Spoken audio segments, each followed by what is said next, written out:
புற்றுநோயிலிருந்து மீண்டு வாழ்பவர்களுக்கு அன்மாஸ் கேன்சர் என்ற திட்டத்தை அப்போலோ கேன்சர் சென்டர் தொடங்கியுள்ளது. புற்றுநோய்க்கு பிந்தைய வாழ்க்கை பற்றிய ஒரு ஆய்வாக அன்மாஸ் கேன்சர் புற்றுநோய் பற்றிய சரியான தகவல்களை வழங்குவது என்ற புரட்சிகரமான பரப்புரை திட்டத்தை அப்போலோ கேன்சர் சென்டர்ஸ் பெருமையுடன் அறிமுகம் செய்துள்ளது. புற்றுநோய் பற்றிய உண்மையை மறைவிலிருந்து வெளிக்கொணர்வது, அது தொடர்பான கட்டுக்கதைகளையும் தவறான கண்ணோட்டங்களையும் மக்கள் மனதிலிருந்து அகற்றுவது மற்றும் சமூகத்திற்குள் புற்றுநோயாளிகள் மீது புரிந்துணர்வை வளர்ப்பது என்பதே இத்திட்டத்தின் நோக்கம். அன்மாஸ் கேன்சர் என்ற இத்திட்டம் சிகிச்சைக்கு பிறகு புற்றுநோயிலிருந்து மீண்டு வாழ்பவர்களுக்கு ஆதரவளிக்கிற மற்றும் அவர்களை கரம் பிடித்து உயர்த்துகிற ஒரு சமூகத்தை உருவாக்கும் செயற்பணியில் எமது அர்ப்பணிப்புக்கான ஒரு சாட்சியமாக திகழ்கிறது என்று அப்போலோ நிறுவனத்தின் மதுரை மண்டல CEO நீலகண்ணன் கூறினார். ஏசிசி மதுரையின் மருத்துவ புற்றுநோயியல் மூத்த ஆலோசகர் டாக்டர் தேவானந்த், மதுரை அப்போலோ புற்றுநோய் மையத்தின் அறுவை சிகிச்சை புற்றுநோயியல் ஆலோசகர் டாக்டர் பாலு மகேந்திரா, புற்றுநோயியல் ஆலோசகர் டாக்டர் தீனதயாளன் ஆகியோர் கூறுகையில், புற்றுநோயிலிருந்து மீண்டு உயிர் வாழும் நபர்களுக்கு எதிரான பாகுபாடும் உதாசீனமும் அவர்களது தொழில்முறை மற்றும் தனிப்பட்ட வாழ்க்கையில் தடைகளை உருவாக்குவது நின்றுவிடுவதில்லை. அவர்களது மனம் மற்றும் உணர்வு ரீதியிலான நலத்தின் மீதும் குறிப்பிடத்தக்க பாதிப்பை இது ஏற்படுத்துகிறது.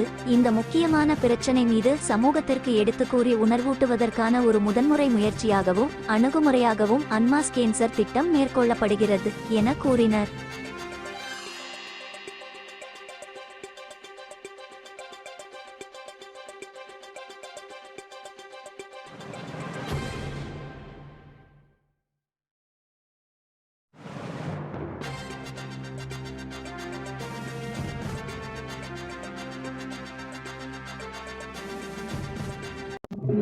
வணக்கம், நான் நீலகண்ணன், அப்போலோ ஹாஸ்பிட்டலுடைய CEO பேசுறேன். இப்போ வருகிற February 4 உலக கேன்சர் தினத்தை முன்னிட்டு அப்போலோ கேன்சர் நிறுவனங்கள் சார்பாக அன்மாஸ்கிங் கேன்சர் அப்படின்ற ஒரு தீமை முன்னெடுத்திருக்காங்க. இது பேசிக்கலி என்னன்னு கேட்டீங்கன்னா, unmasking the stigma against the cancer. அதான், அதாவது வந்து ஜென்ரலா பாத்தீங்கன்னா நம்ம எவ்வளவுதான் ப்ரோக்ராம்ஸ் நடத்தினாலும் எவ்வளவுதான் அவேர்னஸ் கொடுத்தாலுமே கூட இன்னும் வந்து அந்த ஒரு கேன்சர் அப்படின்னாலே ஒரு ஒரு ஒரு ஒரு ஸ்டிக்மா இருக்கு. அந்த ஸ்டிக்மா வந்து மக்கள் மத்தியில இருந்து எடுக்கணும். கேன்சர் அப்படிங்கிறது வந்து ஒரு நான் கம்யூனிகபிள் டிசீஸ். இதனால வந்து எந்த விதமான ஒரு தொற்றோ எதுவோ இருக்க போறது இல்லை. அதை வந்து வேற விதமா பார்க்க வேண்டாம். அது சமுதாயத்தில் அவங்களும் சாதாரணமா பார்க்கப்பட வேண்டிய ஒருத்தர்கள் அப்படிங்கிறது தான் இது மெயினா இந்த வருஷம் நாங்க தீமா எடுத்து பண்ணியிருக்கோம். ஸோ அந்த அன்மாஸ்கிங் கேன்சர் அப்படிங்கிற ஒரு தீமை முன்னெடுத்து இதுல முக்கியமா நாங்க என்ன பண்ண போறோம் அப்படின்னு பாத்தீங்கன்னாக்க, ஒரு பேஷண்ட்ஸ் வந்து ஒரு ஹெல்ப் சப்போர்ட் குரூப் அப்படின்னு ஒண்ணு பண்ண போறோங்க. அதாவது டாக்டர்கிட்ட போறதுக்கு யூஸ்வலா ஒரு தடங்கள் இருக்கு. அது ரிலேட்டிவ்ஸ் டிஸ்கஸ் பண்றதுக்கு ஒரு தடங்கள் இருக்கு. அதனால அந்த பர்டிகுலர் வியாதினால பாதிக்கப்பட்ட அதுல இருந்து குணமடைந்த நபர்கள் நம்ம மத்தியில் நிறைய பேர் இருக்காங்க. அவங்கள வந்து ஒரு டீமா ஃபார்ம் பண்ணி இன்கேஸ் அந்த மாதிரி ஒரு டிசீஸ்னால பாதிக்கப்பட்டு யாராவது வந்தாங்க அப்படின்னாக்க அவங்க மூலமாவே அவங்களுக்கு வந்து பேச வச்சு அவங்களுக்கு கவுன்சில் பண்ணி அவங்களுக்கு தேவையான ஒரு சைக்கலாஜிக்கல் சப்போர்ட் எல்லாமே வந்து கொடுக்கறதுக்காக வந்து அப்போலோ குழுமங்கள் சார்பாக ஏற்பாடு பண்ணியிருக்கோம். அந்த ஒரு பேஷண்ட் சப்போர்ட் குரூப் அப்படிங்கிறதையும் வந்து இப்ப நாங்க லான்ச் பண்ணியிருக்கோம். அந்த குரூப் மூலமா பேஷண்ட்ஸுக்கு தேவையான அவங்களுக்கு ஏற்படக்கூடிய எல்லா வகையான சந்தேகங்களையும் டாக்டர் கூட சில சமயத்துல கேட்கறதுக்கு தயங்குவாங்க. அந்த சந்தேகங்கள் எல்லாம் தீர்த்து வைக்கிற மாதிரி பேஷண்ட் சப்போர்ட் குரூப் மூலமாவும் அந்த சந்தேகங்கள் எல்லாம் தீர்த்து வைக்கிறதுக்கான ஏற்பாடுகள் பண்ணியிருக்கோம். இந்த மக்கள் மத்தியில் என்ன விழிப்புணர்வு வரணும் அப்படிங்கறது வந்து இப்போ நம்ம டாக்டர் சொல்லுவாங்க. வணக்கம், நான் டாக்டர் பாலு மகேந்திரா, புற்றுநோய் சிறப்பு அறுவை சிகிச்சை நிபுணர். ஸோ சார் சொன்ன மாதிரி இந்த சுகர் பிபி மாதிரி இருக்கிற மற்ற நோய்கள் மாதிரி கேன்சரையும் நம்ம வெளிப்படையா சொல்றதுக்கான ஒரு விழிப்புணர்வு வர்றதுக்கு தான் இதை நம்ம ஆர்கனைஸ் பண்ணியிருக்கோம். ஸோ புற்றுநோய் விழிப்புணர்வு என்ன சிம்டம்ஸ் இருந்துச்சுன்னா நம்ம இங்க வரணும், இல்லை டாக்டரை காமிக்கணும், இல்லை ஒரு கேன்சர் டாக்டரை போய் அணுகணும்ன்றது முக்கியமா தெரிஞ்சுக்க வேண்டிய ஒரு விஷயம்.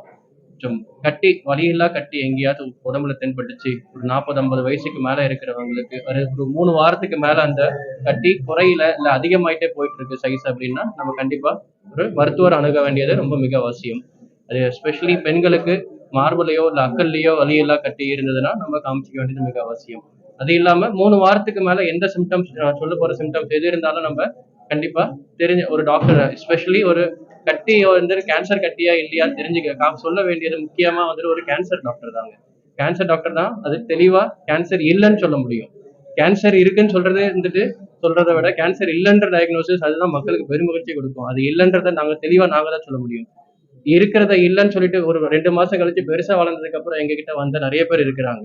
ஸோ இது ஒரு முக்கியமான விஷயம். பேசுறதுல வந்துட்டு ஒரு குரல் மாற்றம் ஏற்பட்டது அப்படின்னா நிறைய பேருக்கு சளி பிடிச்சாவே தொண்டை கட்டிக்கும், பேச முடியாது. ஒரு 3 வாரம் கழிச்சும் அதே மாதிரி தொண்டை கட்டிட்டே இருக்குது, பேச முடியலன்னா கண்டிப்பா டாக்டரை பார்த்து ஒரு எண்டோஸ்கோபி எடுத்துக்க வேண்டியது அவசியம்.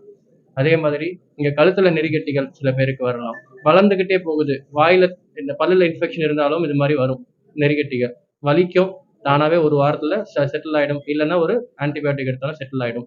இது செட்டில் ஆகல 2-3 வாரம் ஆகியும் வளர்ந்துட்டு போகுது, வலி இல்லாம வேற இருக்குது அப்படின்னா கண்டிப்பா காமிச்சிக்க வேண்டியது மிக அவசியம்.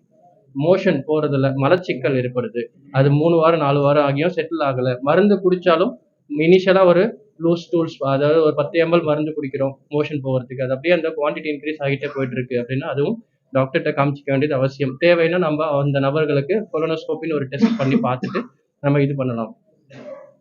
மோஷன் போறதுல வந்துட்டு சில பேருக்கு ரத்தம் வரும். அதுக்கு முக்கியமான காரணம் மூலம், முக்கியமான காரணம். 2வது முக்கியமான காரணம் ஃபிஷர்னு சொல்லுவோம், வெடிப்பு அந்த இடத்துல இருக்கிறது. 10 பேருக்கு இதுதான் இருக்கும். இது இல்லாம 2 பேருக்கு வந்துட்டு கேன்சரா இருக்கிறதுக்கான வாய்ப்புகளும் இருக்கத்தான் செய்யும்.